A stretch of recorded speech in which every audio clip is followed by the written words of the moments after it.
గుండెలో బాధ, చెప్పుకోలేరు, ఎవరికి చెప్పుకోలేరు. ఓదార్చే వాళ్ళు ఉండరు, ఆదరించే వాళ్ళు ఉండరు, ధైర్యపరిచే వాళ్ళు ఉండరు. సమస్యలు చుట్టుముట్టి ఏ విధమైన ఆదరణ లేక కుమిలి కుమిలి కుమిలి కుమిలి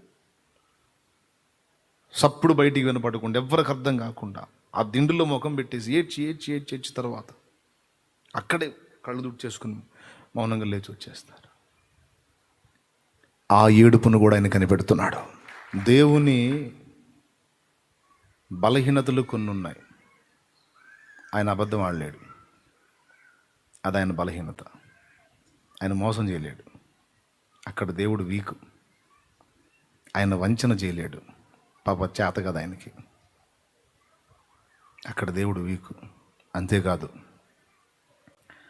కన్నీళ్లు చూసి దాటిపోలేడు, అది ఆయన బలహీనత.